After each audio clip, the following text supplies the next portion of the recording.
जय बोलो देवादिदेव 1008 श्री भगवान महावीर स्वामी की जय जय जय। अहिंसा परमो धर्म की जय जय जय। परम पूज आचार्य गुरुवर श्री विद्यासागर जी महाराज की जय जय जय। बोलिए परम पूज्य 108 श्री प्रमाण सागर जी महाराज की जय जय जय। नमोस्तु गुरुदेव, नमस्ते। आज का दिन लेखा जोखा का है। 10 दिन हमने धर्म की विशुद्ध आराधना की। सुबह से शाम तक हमने धर्म की क्रियाएं की। उसके उपरांत 4 दिन के अंतराल के बाद आज हम फिर से धर्म की बात सीखने, समझने या सुनने की मनोभावना लेकर उपस्थित हुए। हमें देखना ये है कि आखिर हमने अपने जीवन में अर्जित क्या किया। मनुष्य अपने जीवन की बाह्य उपलब्धियों का हमेशा विश्लेषण करता है, उनका लेखा जोखा करता है, लेकिन अपनी आंतरिक उपलब्धियों के प्रति प्रायः उसका ध्यान कम जा पाता है। विडंबना ये है कि वह अपनी बाह्य उपलब्धि को ही मूल उपलब्धि मानने की भूल पालता है। उसे पता ही नहीं कि जीवन की यथार्थ उपलब्धि है क्या। और जब तक ये पता नहीं होगा, यथार्थ दृष्टि नहीं जगेगी, तो जीवन का परिवर्तन आखिर होगा तो कैसे होगा। एक संत अपने जन्म नगरी में पहुंचे। वहां का नगर सेठ उनके बचपन का मित्र था। संत की दशा को देखकर सेठ को दुख भी हुआ और आश्चर्य भी हुआ। उसने संत के चरणों में निवेदन करते हुए कहा, आपने क्या हालत बना रखी है आपने।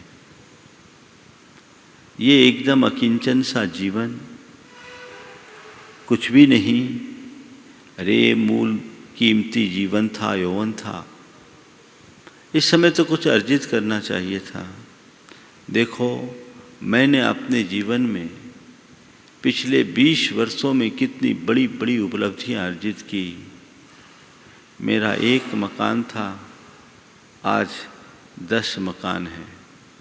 मेरा एक कारोबार था, अब 4 कारोबार है। मेरी बड़ी प्रतिष्ठा है, मेरा प्रभाव है, धन संपत्ति की कोई कमी नहीं। नौकर चाकर मेरे आगे पीछे घूमते हैं और पूरे इलाके में मेरा नाम है। हर कोई, आज कोई भी सलाह लेनी हो तो मुझसे पूछते हैं, मुझसे पूछे बिना और कुछ नहीं होता। संत ने सेठ की बात सुनकर के मुस्कुरा दिया और कहा, ठीक कहते हो भाई, तुम जिन्हें अपने जीवन की उपलब्धि के रूप में गिन रहे हो, थोड़ा ईमानदारी से विचार करके देखो, क्या ये तुम्हारे जीवन की मूल उपलब्धियां हैं। ये सब कब तक टिकी रहेगी और मृत्यु के उपरांत इनमें से तुम्हारे साथ क्या जाएगा। कुछ भी है जिन पर तुम इतना नाच कर रहे हो, जिनका तुम इतना बखान कर रहे हो, जिनका तुम गुणगान कर रहे हो, जिन्हें तुम अपनी उपलब्धियां मान रहे हो या अपनी उपलब्धियों के रूप में गिना रहे हो, थोड़ा विचार करके बताओ, इनमें से क्या है जो मृत्यु के उपरांत तुम्हारे साथ जाए। सेठ चक्कर में पड़ गया। संत ने सेठ को संबोधते हुए कहा कि सेठ, श्रेष्ठीवर, जीवन की उपलब्धियां धन दौलत नहीं, नाम प्रतिष्ठा नहीं। जीवन की सच्ची उपलब्धि जीवन का रूपांतरण है। तुमने अपने आप के भीतर कितना परिवर्तन किया, अपने जीवन का गुणात्मक विकास कितना किया, ये तुम्हारे जीवन की उपलब्धि है। जीवन को धन वैभव से आंकना भूल है। जीवन के विकास का असली प्रतिमान धन वैभव नहीं, गुण वैभव है। और गुण वैभव की उपलब्धि स्वयं के गुणात्मक परिवर्तन से ही होती है। तो तुम देखो कि तुम्हारे भीतर आखिर कितना गुण वैभव है। सेठ को लगा कि जैसे बहुत बड़ी भूल हुई है और मुझे जीवन में जो कुछ करना था वो मैं कर नहीं सका। ऐसा किसी एक सेठ के साथ नहीं है, हर व्यक्ति के साथ यही है। वो अपने जीवन का मूल्यवान समय, शक्ति उनमें लगा देता है जो उसके लिए बहुत अर्थपूर्ण नहीं है। जीवन के लिए आवश्यक और अपेक्षित संसाधनों को जुटाना बुरी बात नहीं है, लेकिन पूरा जीवन उन्हीं में गंवा देना बहुत अच्छी बात नहीं। हमें चाहिए कि हम अपने जीवन को सही रास्ते पर लेकर के चलें। हमने धर्म के क्षेत्र में भी अपनी उपलब्धियों को जब कभी गिना तो इसी रूप में गिना कि मैंने कितना त्याग किया, मैंने कितनी तपस्या की, मैंने कितना व्रत पाला, मैंने कितना दान किया, मैंने कितना पुण्य किया, मैंने कितना सत्संग किया। ये उपलब्धि है। मेरे धार्मिक जीवन की उपलब्धियों के रूप में लोग गिनते हैं, पर संत कहते हैं ये भी तुम्हारी ऊपरी उपलब्धि है। अंदर की उपलब्धि का विचार करो। तुम अपने आप के भीतर कितना सुधार किए, महत्वपूर्ण ये है। पूरे देश भर से बल्कि बाहर से भी ये खबरें खूब आई कि इस बार 10 लक्षण के दिनों में बड़ा आनंद आया। ऐसा 10 लक्षण कभी नहीं हुआ। पूरे परिवार भर के लोगों ने खूब जी भर करके पूजा भक्ति का आनंद लिया, प्रवचन का आनंद लिया। भावना योग से लेकर शंका समाधान तक हर क्रिया में लोग बढ़ चढ़ करके भागीदार बने। निश्चित टेक्नोलॉजी का भरपूर प्रयोग करके लोग लाभान्वित हुए हैं। ये एक बहुत सकारात्मक उपलब्धि है, लेकिन ये बाहरी है या भीतरी।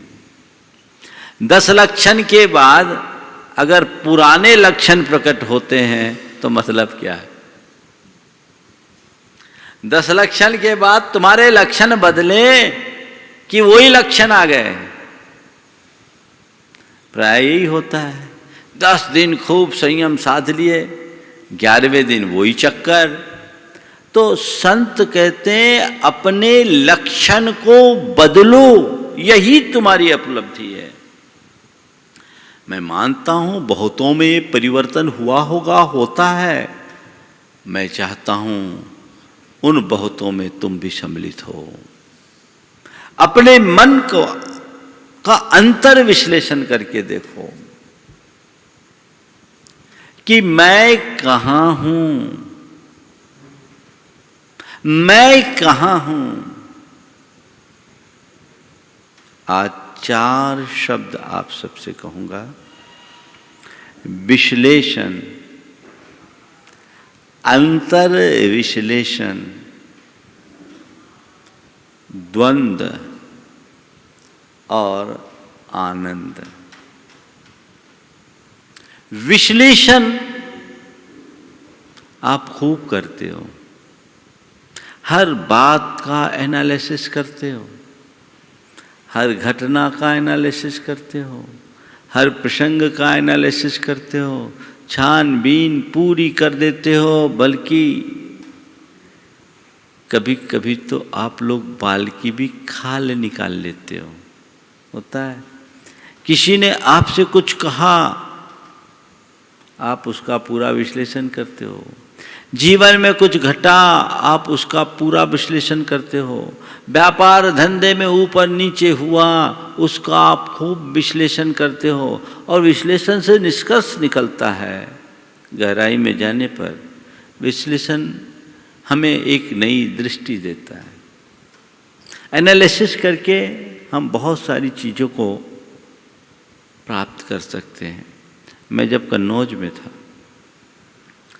तो वहाँ इत्र का कारोबार बहुत होता है। कुछ लोग नेचुरल इत्र बनाते हैं और कुछ लोग केमिकल बेस्ड इत्र बनाते हैं। तो गुलाब का इत्र भी और गुलाब का एसेंस भी। मैंने पूछा ये एसेंस और इत्र में क्या अंतर होता है? तो एक भाई ने बताया, जो बड़े कारोबारी थे, बोले महाराज कुछ नहीं, गुलाब का एनालिसिस होता है और ये देखा गया कि गुलाब में कौन कौन से घटक हैं। केमिकल एनालिसिस, गुलाब में जो जो तत्व पाए गए उन तत्वों को अन्यत्र खोजा गया और जिन जिन चीज़ों में जो जो तत्व मिले उसमें से वो तत्व निकाल लिया गया। तो गुलाब में वो सारे तत्व इकट्ठे थे, लेकिन गुलाब का इत्र जो बनाया गया वो घास फूस के माध्यम से, जिसमें अलग अलग तत्व हैं, मान लीजिए ए बी सी डी 4 तत्व गुलाब में एक जगह है, तो किसी से ए लिया, किसी से बी लिया, किसी से सी लिया, किसी को से डी लिया और चारों को इकट्ठा मिला दिया। तो मिला देने से चारों में गुलाब जैसी गंध आ गई। ये विश्लेषण है, ये एनालिसिस है। सिंथेटिक चीज़ें इसी प्रक्रिया से बनती है। आप लोग बहुत सारी चीज़ों का विश्लेषण करते हो और कुछ जगह है जहाँ विश्लेषण नहीं करना होता, वहाँ भी कर बैठते हो। अति विश्लेषण भी दिक्कत है। विश्लेषण का मतलब है एक प्रकार का मंथन। आप लोग दही को मथते हैं तो नवनीत निकलता है, लेकिन ज़्यादा मथ दो तो वो भी हाथ से चला जाता है। विश्लेषण जहां आवश्यक अपेक्षित है वहां कीजिए, अति विश्लेषण मत कीजिए। मीन मेघ से बचिए। अरे उसने मुझे ऐसा कह दिया तो ये कर दिया। अब आज जैसे क्षमावानी, अब तो लोग क्षमावानी भी रविवार को ही मनाते हैं, छुट्टियां मिल जाए तो। पहले अच्छा सिस्टम था कि भाई पर्यूषण पूरा हुआ, एक दिन पूर्णिमा का अच्छे से बिताया और उसके बाद एकम को सबने क्षमावानी करके अपनी शुरुआत नहीं की।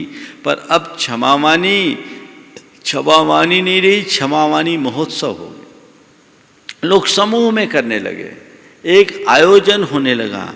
अच्छी बात है, सामाजिक एकता, सद्भावनाओं को प्रकट करने का एक अच्छा माध्यम है। लोग इस माध्यम से क्षमावानी करें तो मुझे उसमें कोई असहमति नहीं, आपत्ति भी नहीं। लेकिन क्षमावानी भी कैसे? विश्लेषण करें, उससे मैं क्षमा मांगूंगा कि नहीं मांगू, मैं उससे पहले मांगू कि वो मुझसे पहले मांगे, मेरी गलती ज़्यादा कि उसकी गलती ज़्यादा, मैं अकेले में मांगू कि सबके बीच मांगू। ये सारे कंडीशंस लगा देते हैं। तो जहाँ इस तरह की कंडीशंस आती हैं वहाँ क्षमा का स्वरूप ही खंडित हो जाता है। वहाँ ज़्यादा विचार की जरूरत नहीं, ज़्यादा विश्लेषण की जरूरत नहीं। भाई ठीक है, अगर कहीं मुझसे कोई गलती हुई है, एहसास हो रहा है, तुरंत क्षमा मांगो। और सामने वाले ने कोई गलती की, वो उसका एहसास करते हुए हाथ जोड़कर क्षमा मांग रहा है, तुरंत क्षमा करो। जीवन को सामान बना करके जियो। ज़्यादा सोच विचार करने वाले लोग हमेशा द्वंद्व में जीते हैं। एक शब्द आता ओवर थिंकिंग। बहुत सारे लोग ओवर थिंकिंग के शिकार होते हैं, जरूरत से ज़्यादा सोचते हैं, बिना मतलब की बातों में अपना दिमाग लगाते हैं, इतनी गहराई में जाते, इतनी गहराई में जाते, इतनी गहराई में जाते कि वहीं डूब जाते, उलझ जाते। ये द्वंद्व उत्पन्न करने वाला है। ऐसा विश्लेषण मत करो जो तुम्हारे चित्त में द्वंद्व उत्पन्न करे। बाहरी विश्लेषण में द्वंद्व है, वो तुम्हें अशांत करेगा, उद्वेलित करेगा, दुखी बनाएगा। उससे तुम्हारे जीवन का क्रम असहज होगा, बिगड़ेगा। तो जहां है हर बात का ज़्यादा छानबीन उचित नहीं, हर बात की ज़्यादा छानबीन उचित नहीं। जितना मतलब, जितना प्रयोजन, उतना काम करो, आगे बढ़ो। और जिन बातों से चित्त में द्वंद्व उत्पन्न होता हो, उसको नज़रअंदाज करने की कला विकसित करो। नज़रअंदाज करो। मेरे मन में जिससे द्वंद्व हो वो मुझे स्वीकार नहीं। मैं खामखा अपनी मन की शांति को खंडित क्यों करूं? ये द्वंद्व है, मुझे द्वंद्व में नहीं जीना, मुझे द्वंद्व से कोई प्रयोजन नहीं। उसे भुलाने की कोशिश करो। यदि ऐसी दृष्टि आएगी तो व्यक्ति बड़ा सुखी होगा। लेकिन बहुत आयत लोग ऐसे होते हैं, छोटी छोटी बातों को पकड़ करके बैठ जाते हैं। जैसे शांत सरोवर में किसी ने एक कंकर फेंका, उससे वलय उत्पन्न होती है। वलय से वलय, वलय से वलय, वलय से वलय, वलय से बहल, वो फैलते हुए पूरे सरोवर में व्याप्त हो जाती है। एक शब्द किसी ने कहा, अच्छा उसने मुझे ऐसा कहा, क्यों कहा, थोड़ा पता करता हूं। अरे भाई उससे पूछो, उससे पूछो, ऐसा क्यों, वैसा क्यों। न जाने आप कितनी ज्यादा छानबीन में उलझ जाते। होता है कि नहीं होता है? बिना मतलब। यदि ऐसी बातों को नजरअंदाज कर दो, हाँ ठीक है किसी ने कहा तो कहा। अब और मजा तो तब आता है जब किसी को कोई दूसरा इनडायरेक्ट आके कहता है, तुम्हारे बारे में वो ऐसा कह रहा था, मैंने वो ऐसा सुना। अच्छा उसने कहा था, हाँ। अब दिमाग में कीड़ा काटना शुरू कर दिया। अब वो न जाने उस बात को सत्यापित करने के लिए कितने लोगों से पूछेगा, पर जिसने कहा उससे नहीं पूछेगा, और लोगों से पूछेगा। और पूछते पूछते पूछते पूछते बात को बतंगड़ बना देते हैं। मामला बिगड़ता है कि नहीं?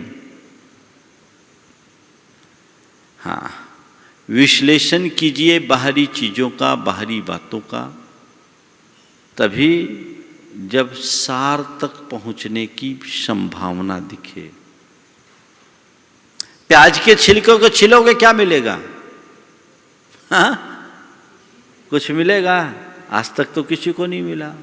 जहां सार दिखता है वहां विश्लेषण करना चाहिए, और जहां बेकार की बातें हैं पचड़े में पड़ना ही नहीं चाहिए। बेकार की बातों में हम क्यों फंसे? हम अपना दिमाग क्यों लगाएं? हमारा दिमाग मूल्यवान है, मेरा समय कीमती है, मैं उसे व्यर्थ में बर्बाद नहीं करूंगा। वही विश्लेषण, और उतना ही विश्लेषण जितना मेरे लिए आवश्यक, अपेक्षित और लाभकारी है। जिसमें स्वपर का लाभ होता हो, वो विश्लेषण हमारे लिए उपयोगी हो सकता है। पर बिना मतलब की छानबीन दिमाग में फितूर उत्पन्न करती है, रात की नींद उड़ाती है। ऐसी छानबीन से बचिए जो आपके अंदर द्वंद्व प्रकट करे। द्वंद्व में जियोगे, ज्यादा मीन मेख निकालोगे। हर बात में जो सोचने वाले होते ना, सोचने वाले होते, वो सोचते ही रहते, कुछ कर नहीं पाते। विचार में ही मगन, क्या करे क्या नहीं करे, क्या करे क्या नहीं करे, क्या नहीं करे क्या नहीं करे। मालिक ने नौकर से कहा कि एक काम करो, मैं अभी आ रहा हूँ थोड़ी देर में, तब तक तुम मटर छांट के रखना, छोटे एक तरफ रखना, बड़े एक तरफ। मालिक आया, देखा नौकर तो वहीं बैठे। क्यों मटर छांट दिया? बोले हुजूर नहीं छांट पाया। बोले क्यों? बोले मैं सोच में पड़ गया। क्या बढ़ गया? बोले आपने कहा था छोटे एक तरफ रखना, बड़े एक तरफ रखना, मैं सोचा बीच वाला कहां रखूं, बीच वाला कहां रखूं, इसलिए मैं बैठा हूं। ये द्वंद्व में ही उलझा है। ज्यादा सोच फिकर में पड़ने वाले लोग बहुधा अशांति और द्वंद्व में जीते हैं, और चीजों को झटक करके निकल जाने वाले लोग हर पल आनंदित होते हैं। झटक दो, बेकार की बातों में अपना जी उलझाने की आदत से बाहर निकलो तो आनंद है। तो विश्लेषण, बाहरी विश्लेषण एक सीमा तक उपयोगी, कभी नहीं। उन्हीं बातों का विश्लेषण करना जिसमें कोई सार है। विश्लेषण से ऊपर है अंतर विश्लेषण, सेल्फ एनालिसिस। मैंने क्या खोया, क्या पाया। व्यापार में तो बिल्कुल बैलेंस शीट टनाटन रहती है आपकी, एकदम देखना, आपकी तो पूरी निगाह आपके तलपट पर रहती है। अरे कुशल व्यापारी वही कहलाता है जिसकी अकाउंटेंसी प्रॉपर हो। तो आप उसको देखते हो, ठीक है, वो आवश्यक अपेक्षित है, मुझे उससे इतराज नहीं। पर भैया बाहरी नफा नुकसान के प्रति तुम्हारे मन में जितनी तत्परता है, अपने भीतर के लाभ और नुकसान का कुछ ख्याल है? मैंने क्या खोया, क्या पाया, इसका कभी विचार किया?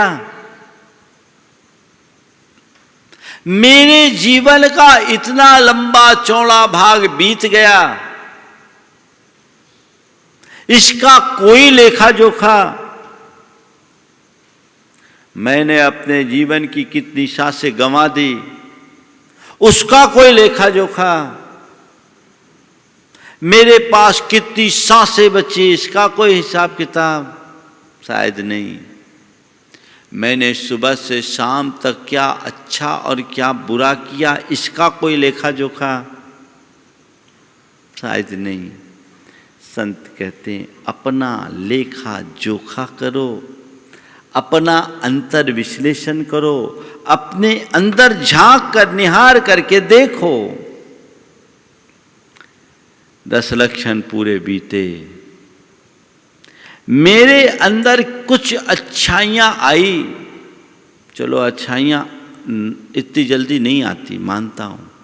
अच्छाइयों के प्रति अनुराग जगा, अच्छाइयों के प्रति अनुराग जगा।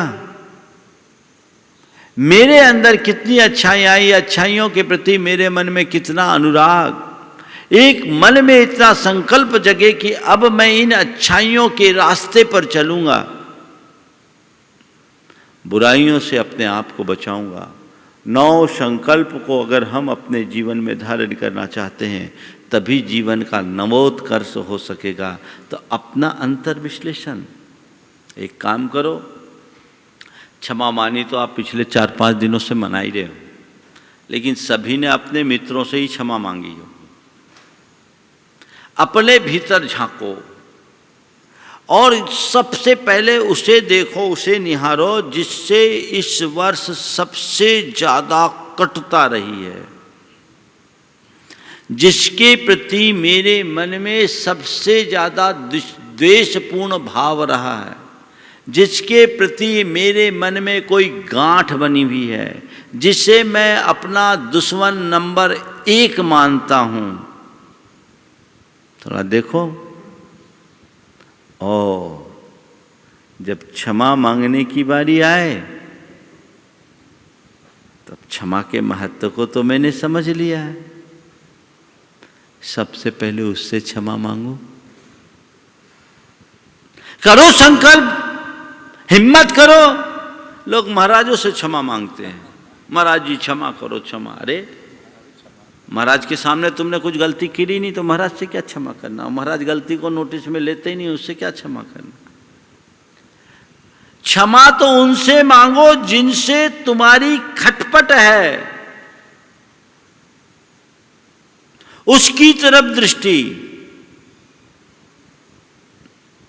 चुनो। देखो, सबसे पहले उस व्यक्ति से मुझे क्षमा मांगनी है जिससे मेरे देशपूर्ण संबंध रहे हैं, वर्षों से जिसके प्रति मेरे मन में गांठ रही। आज गुरुदेव से मैंने धर्म का मर्म सुना, 10 लक्षण में मेरा चित्त भींगा हुआ है। वाकई में मुझे समझ में आ गया ये सब बेकार है, सार तो धर्म में है। तो मैं क्षमा के धर्म को आत्मसात करना चाहता हूँ। तो आज सबसे पहले उस व्यक्ति से हाथ जोड़कर क्षमा मांगूंगा जिसका कभी मैं मुंह देखना भी पसंद नहीं करता था।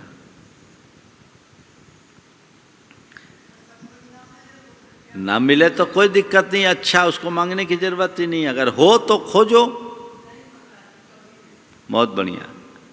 हो तो खोजो, किसी न किसी रूप में किसी न किसी व्यक्ति के प्रति हमारे मन में कोई न कोई गांठ होगी। उस गांठ को खोलना है। एक बार मैंने ऐसे ही कहा था, इसी तरह की चर्चा, तो एक सज्जन ने आकर के कहा, महाराज मैंने अपने बेटे को बचपन में जरूरत से ज़्यादा नियंत्रण में रखा। आज महाराज पढ़ लिख कर वो योग्य हो गया, MNC में अच्छी जॉब कर रहा, अच्छी कमाई है। महाराज मेरा भी बहुत केयर करता है, दूर रह कर के भी पूरा ख्याल रखता है।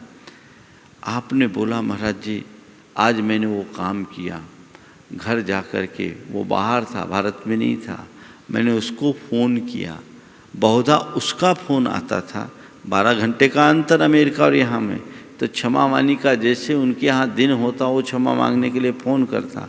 बोला, महाराज जी आपकी बात सुना और सुनते ही मैंने कहा कि आज पहल मुझे करनी चाहिए।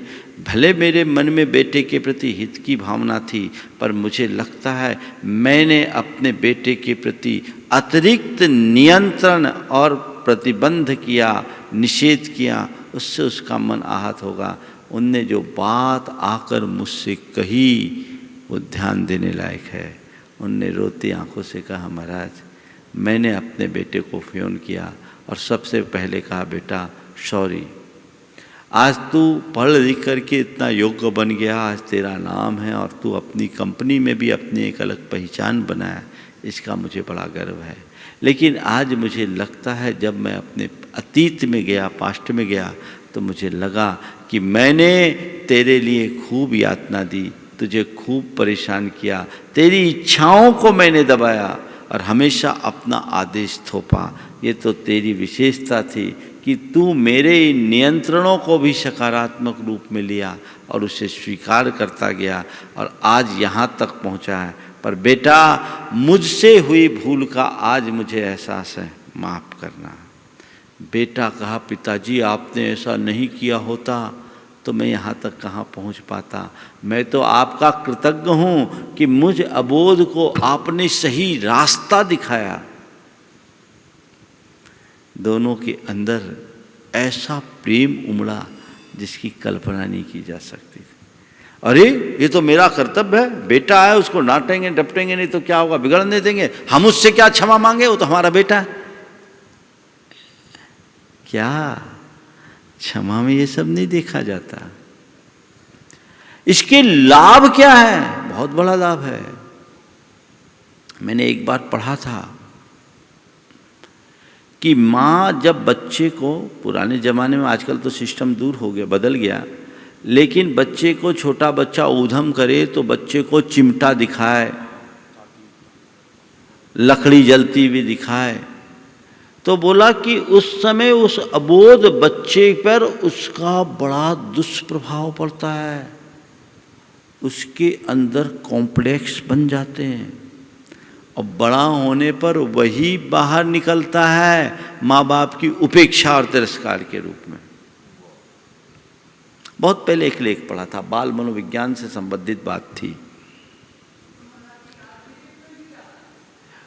तो ये बाल मनोविज्ञान में ये बात लिखी तो मैं आपसे कहता हूं, किसी के सबकॉन्शियस में आपके प्रति कोई दुर्भाव कहीं दबा होगा, इस भाव से नहीं अगले भाव तक जा सकता है।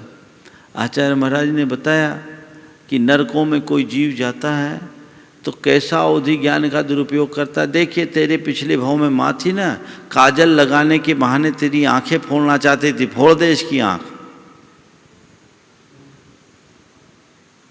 ये क्या है? ये संस्कार ग्रंथि है जो भवांतरों में भी जाती है।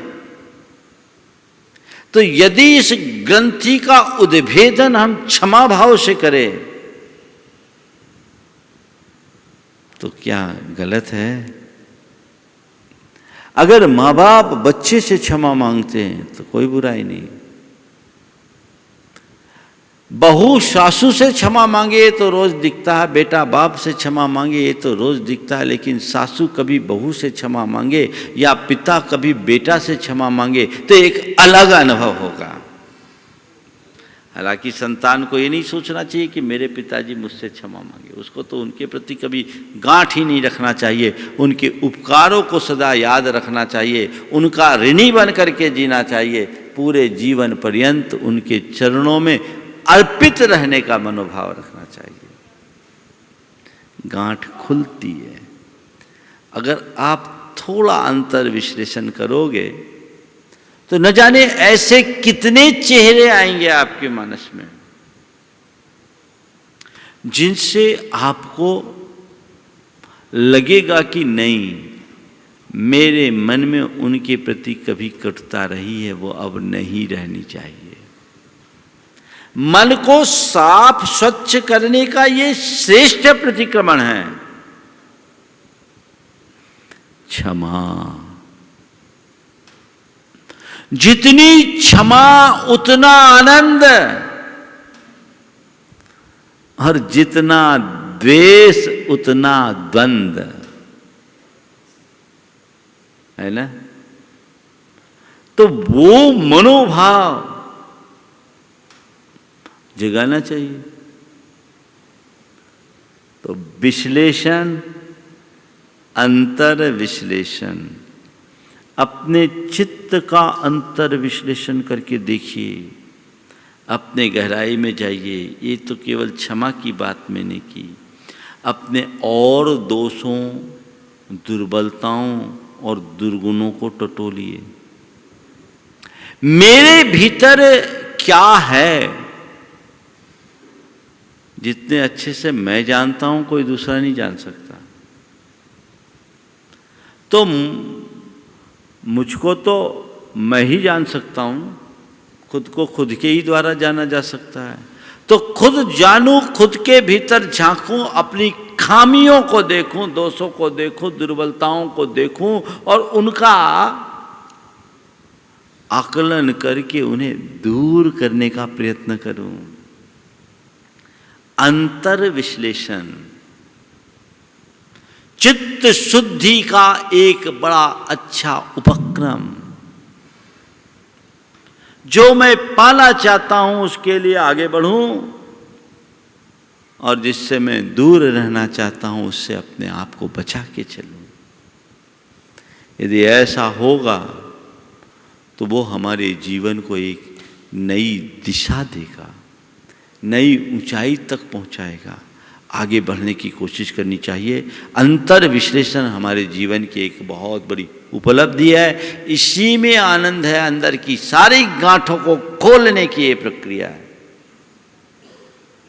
निरंतर हम सोचते चलेंगे तो इसके सुपरिणाम आएंगे।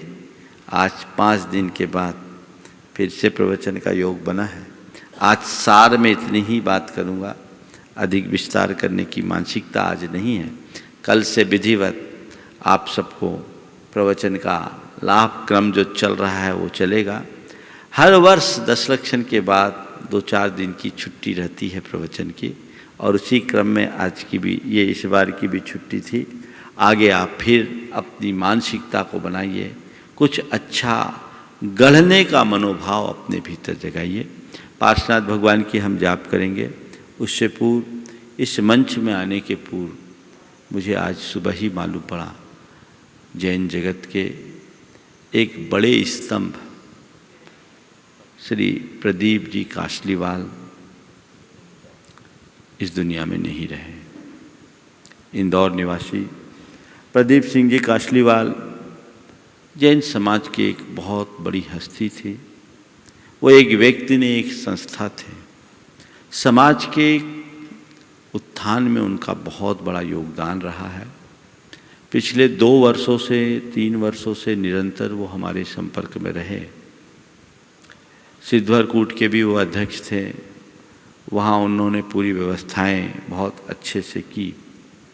रतलाम से निरंतर संपर्क में बने रहे। संपर्क तो बहुत पुराना, लेकिन पिछले 1.5 वर्षों से उनके कंधों पर एक जवाबदारी दी हुई थी। जैन जनगणना जागरूकता अभियान की कमान उनके हाथ में थी। उनकी अध्यक्षता में एक कार्य बखूबी चल रहा था। लगभग 30,000 मंदिरों का एड्रेस उन्होंने अपने स्तर पर प्रयास करके उनके साथ टीम में बाहुबली पांड्या और सुनील जैन जी, जो आपके भूतपूर्व महानिदेशक रहे हैं सांख्यिकी विभाग के, वे सब मिल के काम कर रहे थे। काल बलि के आगे किसी का कुछ नहीं चलता। किसकी आयु कब पूरी हो जाए कहा नहीं जा सकता। प्रदीप जी एक स्थापित व्यक्तित्व और एक ऐसे परिवार से जुड़े जिस परिवार का जैन समाज में बड़ा योगदान रहा है। हमारे बीच अब वो नहीं रहे, लेकिन उनके योगदान को कभी भुलाया नहीं जा सकता। निश्चित ऐसे लोग हमेशा याद किए जाते हैं। ऐसी घड़ी में मैं उनके परिवार को अपना आशीर्वाद देता हूँ कि विपत्ति की घड़ी में धैर्य रखना चाहिए, संबल बनाकर रखना चाहिए। आने वाले का जाना तो एक दिन निश्चित है ही, इसलिए ऐसी घड़ियों को शोक का निमित्त बनाने की जगह वैराग्य का निमित्त बनाना चाहिए। क्या पता कब किसकी बारी आ जाए और देखते देखते हमारी कहानी पूरी हो जाए। इससे पहले कि हमारे जीवन का अंत हो, हम अपने जीवन को सही रास्ते पर लगाने का संकल्प लें तो ये बहुत लक्ष्य होगा। ये हमारी दृष्टि में होनी चाहिए। मैं प्रदीप जी काशलीवाल के परिवार के प्रति अपना आशीर्वाद देता हूँ कि वो इस घड़ी में अपना संबल और धैर्य बनाए रखें। और अब हम पार्श्वनाथ भगवान की जाप के साथ आज के इस प्रवचन को विराम देंगे। कल से आप चिंता मत करना, फुल डोज आपको प्राप्त होगा। मैं पार्श्वनाथ भगवान की जाप करता हूँ, आप सब दोहराएंगे। ओम ह्रीं अर्हंसि पार्श्वनाथ जिनेन्द्राय नमो नमः। ओम ह्रीं अर्हंसि पार्श्वनाथ जिनेन्द्राय नमो नमः। ओम ह्रीं अर्हंसि पार्श्वनाथ जिनेन्द्राय नमो नमः। ओम ह्रीं अर्हंसि पार्श्वनाथ जिनेन्द्राय नमो नमः। ओम ह्रीं अर्हंसि पार्श्वनाथ जिनेन्द्राय नमो नमः। ओम ह्रीं अर्हंसि पार्श्वनाथ जिनेन्द्राय नमो नमः। ओम ह्रीं अर्हंसि पार्श्वनाथ जिनेन्द्राय नमो नमः। ओम ह्रीं अर्हंसि पार्श्वनाथ जिनेन्द्राय नमो नमः। ओम ह्रीं अर्हंसि पार्श्वनाथ जिनेन्द्राय नमो नमः। ओम ह्रीं अर्हंसि पार्श्वनाथ जिनेन्द्राय नमो नमः। ओम ह्रीं अर्हंसि पार्श्वनाथ जिनेन्द्राय नमो नमः। ओम ह्रीं अर्हंसि पार्श्वनाथ जिनेन्द्राय नमो नमः। ओम ह्रीं अर्हंसि पार्श्वनाथ जिनेन्द्राय नमो नमः। ओम ह्रीं अर्हंसि पार्श्वनाथ जिनेन्द्राय नमो नमः। ओम ह्रीं अर्हंसि पार्श्वनाथ जिनेन्द्राय नमो नमः। ओम ह्रीं अर्हंसि पार्श्वनाथ जिनेन्द्राय नमो नमः। ओम ह्रीं अर्हं श्री पार्श्वनाथ जिनेन्द्राय नमो नमः। ओम ह्रीं अर्हं श्री पार्श्वनाथ जिनेन्द्राय नमो नमः। ओम ह्रीं अर्हं श्री पार्श्वनाथ जिनेन्द्राय नमो नमः। ओम ह्रीं अर्हं श्री पार्श्वनाथ जिनेन्द्राय नमो नमः। ओम ह्रीं अर्हं श्री पार्श्वनाथ जिनेन्द्राय नमो नमः। ओम ह्रीं अर्हं श्री पार्श्वनाथ जिनेन्द्राय नमो नमः। ओम ह्रीं अर्हं श्री पार्श्वनाथ जिनेन्द्राय नमो नमः। ओम ह्रीं अर्हं श्री पार्श्वनाथ जिनेन्द्राय नमो नमः। ओम ह्रीं अर्हं श्री पार्श्वनाथ जिनेन्द्राय नमो नमः। ओम ह्रीं अर्हं श्री पार्श्वनाथ जिनेन्द्राय नमो नमः। ओम ह्रीं अर्हं श्री पार्श्वनाथ जिनेन्द्राय नमो नमः। ओम ह्रीं अर्हं श्री पार्श्वनाथ जिनेन्द्राय नमो नमः। ओम ह्रीं अर्हं श्री पार्श्वनाथ जिनेन्द्राय नमो नमः। ओम ह्रीं अर्हं श्री पार्श्वनाथ जिनेन्द्राय नमो नमः। ओम ह्रीं अर्हं श्री पार्श्वनाथ जिनेन्द्राय नमो नमः। ओम ह्रीं अर्हं श्री पार्श्वनाथ जिनेन्द्राय नमो नमः। ओम ह्रीं अर्हं श्री पार्श्वनाथ जिनेन्द्राय नमो नमः। ओम ह्रीं अर्हं श्री पार्श्वनाथ जिनेन्द्राय नमो नमः। ओम ह्रीं अर्हं श्री पार्श्वनाथ जिनेन्द्राय नमो नमः। ओम ह्रीं अर्हं श्री पार्श्वनाथ जिनेन्द्राय नमो। जय बोलो चिंतामणि श्री पार्श्वनाथ भगवान की जय। परम पूजाचार्य गुरु श्री विद्यासागर जी महाराज महाराज की